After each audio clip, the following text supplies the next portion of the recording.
This is the most random, and it's probably true for everybody else too. Everybody thinks their own story's unique, So I'm a senior at Mercer in Macon, Georgia. Okay. And I'd worked with a real estate developer back in Lakeland who had offered me a job. I'd gotten a job through the Wall Street Journal, through the ads with a defense contractor as like a financial analyst. And then I had a job offer from a bank in Atlanta. And I'm not real excited about any of those three. None of them feel exactly right, but I'm going to pick one of those three.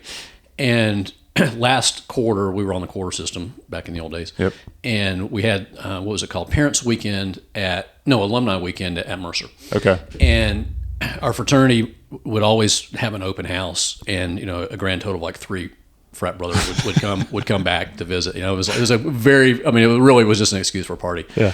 So I'm standing there at the bar at the Lambda Chi House at Mercer, and this big tall guy about your size walks up, and he introduces himself, and he says, so what are you gonna be doing? I said, well, I got these 3 job offers, and we talked for a while, and he goes, call me Monday. Don't accept any of those until we talk to you. And he was a guy who was a consultant, Wharton grad at Kurt Salmon. So he called me Monday. I went up to Atlanta like that week, interviewed, said, this sounds fantastic. I'm going to travel, going to get exposure to lots of different kinds of companies. Because you're right. I knew that I wasn't exactly sure what the path was. And I thought, this is going to give me lots of exposures to different companies, different regions, and different kinds of roles. This is going to be great. And it was. So just because of that, standing at the bar, the only guy at the bar, another guy comes up, and we're still friends today.